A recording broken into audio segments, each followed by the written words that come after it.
Needs of men and the 5 needs of women in relationship. His needs, her needs. Project it first. Let everybody see it before we discuss it. Welcome to Next Media Relationship Channel. Please kindly subscribe to this channel for more uplifting messages. Thank you. There are men's needs.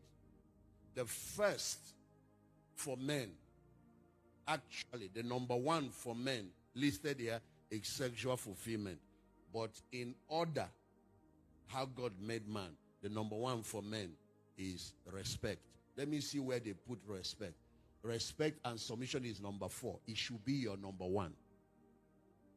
Respect and submission is the number 1 need of a man in a marriage. Sexual fulfillment is the number 2 need.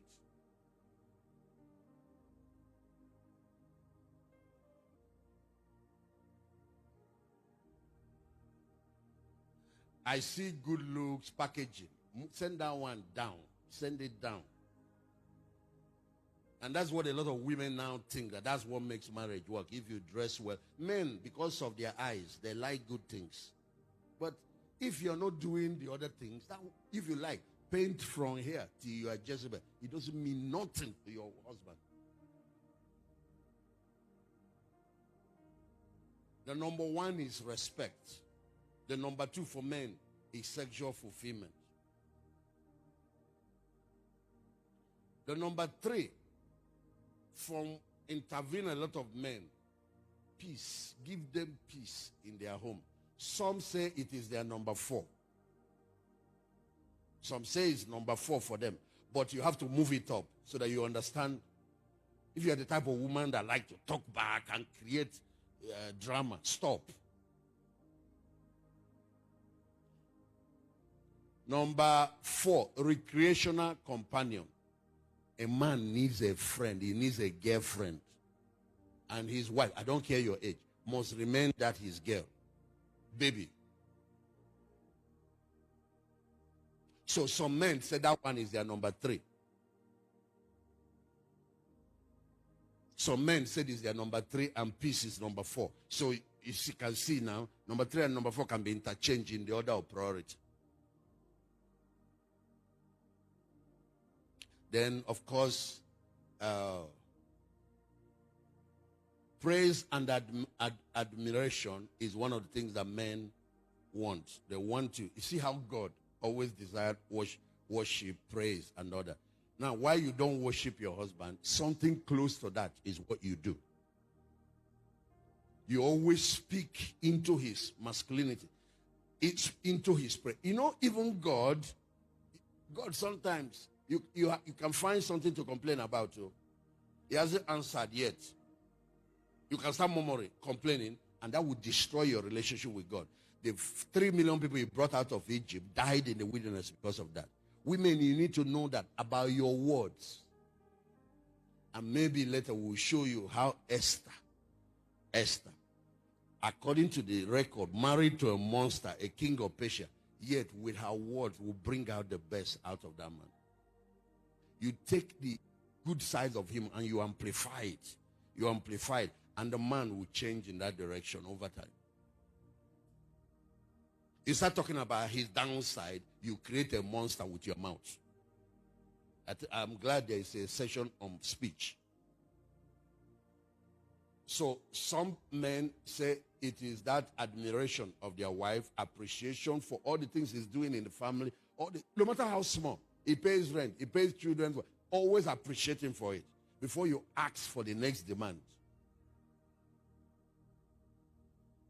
Then, and that's the same thing you do to God. Then the next thing is domestic support. So you cook, you clean a house, you do home, and all the other things. You look after the children, all those one. That is number 6. So the one you people are looking at is good look. Men like their wife to look well, to be neat, to be, nice looking, to be attractive. That's the last when it comes to creating a happy family.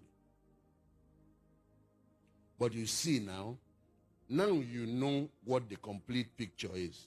If not, I would have just asked them to give you 5. Now you know what the complete picture is. You have to ask the particular person which one is the most important to you. Because you will see differences between one man and another. Why one says onumu soup is his best, another person will tell you it's a dikaiko. Another person will tell you it's ogusi soup. Why another person will tell you it's not even the soup, it is rice and fried plantain.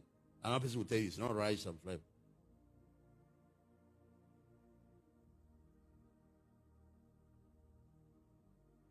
Give us the one for the women.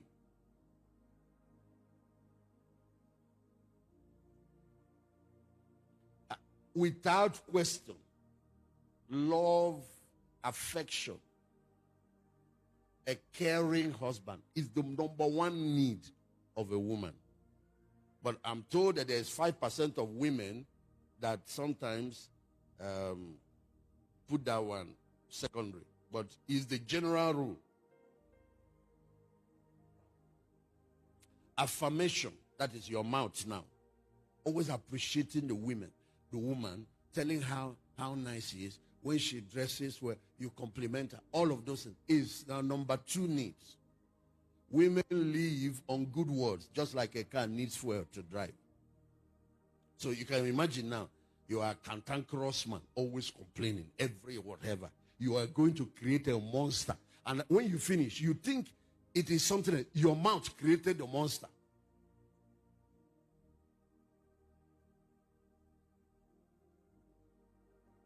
When it comes to male and female, both are affected by words.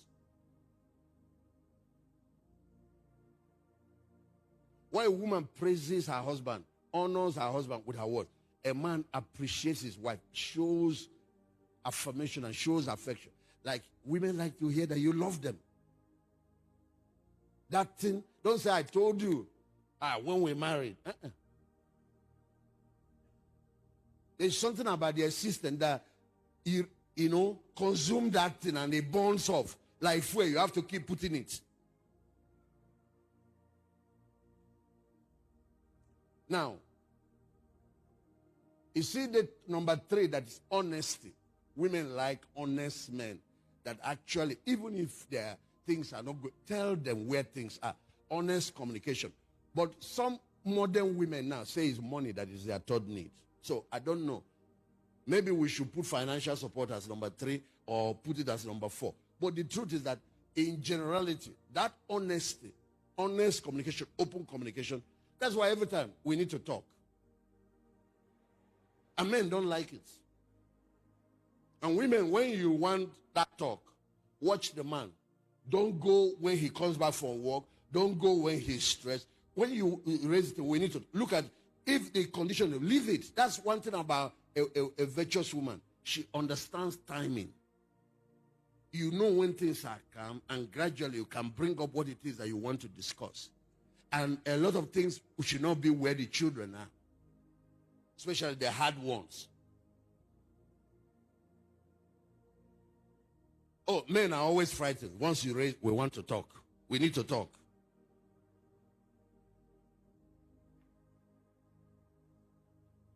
And that, honest communication, there is one quality in it that women crave more than any other thing: a listening ear. Listen, even though I'm talking nonsense, listen to me first. When you finish, you can now, we don't have patience. We want to cut the thing and give her the solution. What's the problem? Okay, go and pay the school fees and all that. That is not, she has not finished.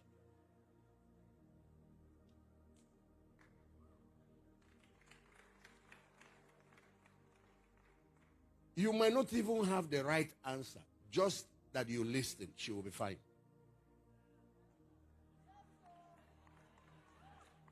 What is frustrating women is that this man is not listening to me. He's not even trying to understand me.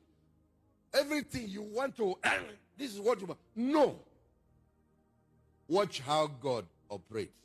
He has positioned himself as a God that hears and does what? Answers prayer. You can pray for 7 hours. He will be listening. You won't see interruption. You can pray for 3 hours. He will be listening. If you shorten it to 15 minutes, he will be listening. When you finish, sometimes during the prayer, sometimes it will be after even the prayer, he will now start bringing the reply through the Holy Spirit, giving you the ideas, giving you the breakthrough. Just that listening. Men don't want to do it. And that's the trouble. That's where your problem is coming from. Round up. I'm busy. Okay. That thing, is that what the problem is? Okay, this is what you should do. No, they don't want you to tell them what to do. They want you to listen.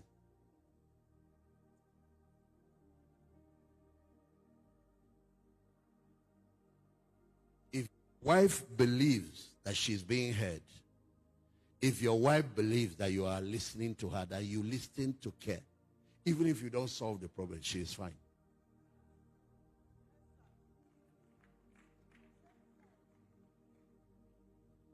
I hope you know that sometimes God doesn't answer everything we tell him.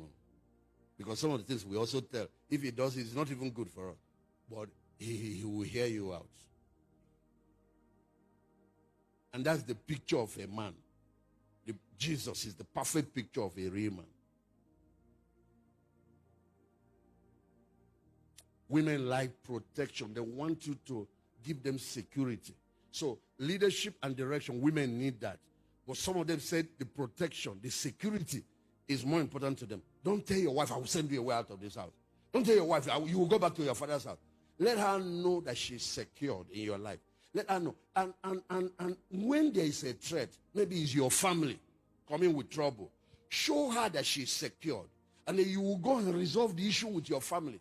Tell her, no, don't answer my sister. Don't bother. I will take care of it. But you see, in this place, nobody will threaten you in my house. Give her that sense. If you do it, that woman can die for you. Women can die for men, no? But if every time anything comes up, you take side with the enemy, you will put her on the line.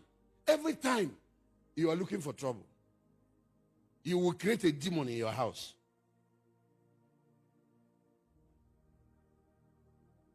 When women align with Satan, they are the most dangerous people on earth. They are more dangerous than Satan himself.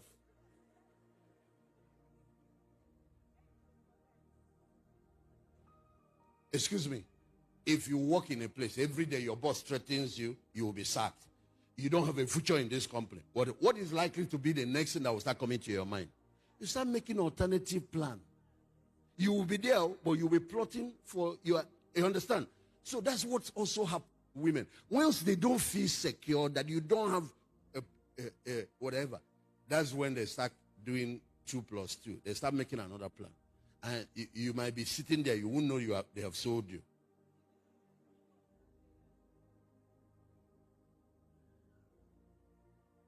Look at what covenant covered, that the 2 people are now one. Everything is.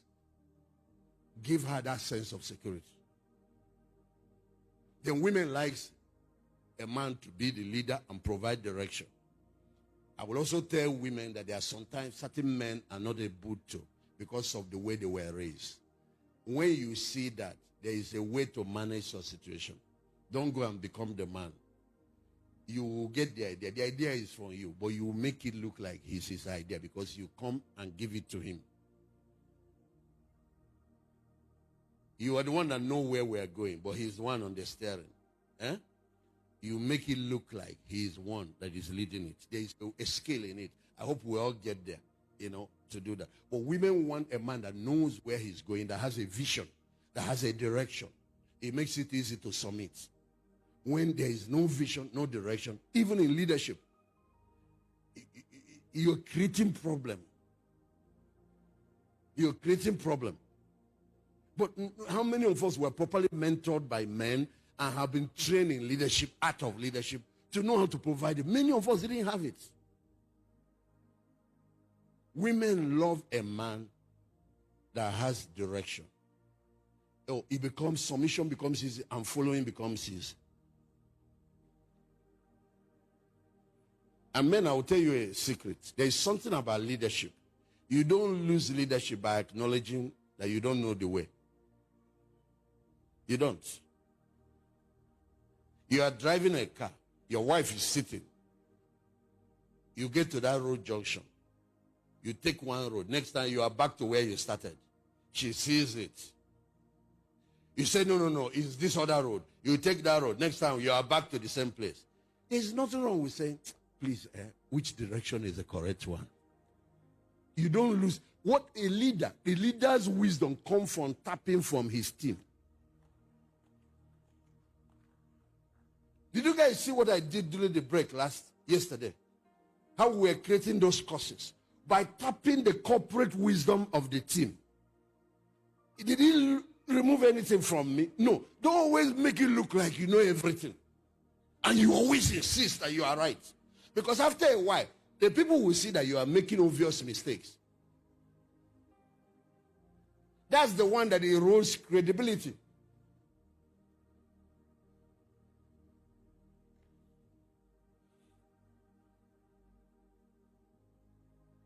But if you keep developing yourself as a man, keep developing your whatever, you'll be getting better and better in that particular area. And of course, the last mention here is family commitment. Why women do all these domestic things and all of that, they want a man committed in their house. And that family commitment is providing her support at the family level. And yesterday we came up that we have to change our waiting mothers clinic to a waiting parents clinic.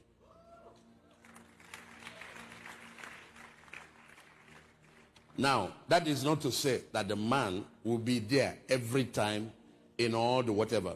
But there will be some of those times. She's going for antenatal. Follow her. Go there. Take her there. If it's a situation where you can be there in the delivery room and the hospital permits you, go there.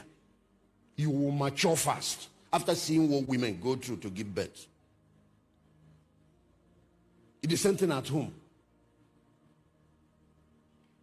Once in a while, what is wrong with being in the kitchen? What is wrong with cooking the food, sir, if you know how to cook?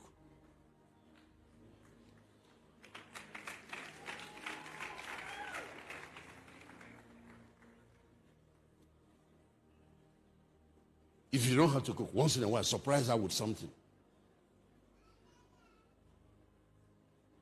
If you're the type that will burn the plantain. Sometimes, sir, do it, burn it. It's part of the fun, sir.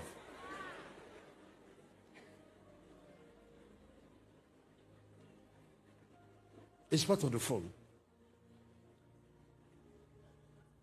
It will help you to appreciate when somebody cooks food. There are little small things. There are some role men should play in the house. There is something heavy to move. On Saturday, come in to help in one or two things. And those are the things I mean. I also like to see that, yeah, I know this housework is but that you have commitment to it. Okay, you can't provide some other support.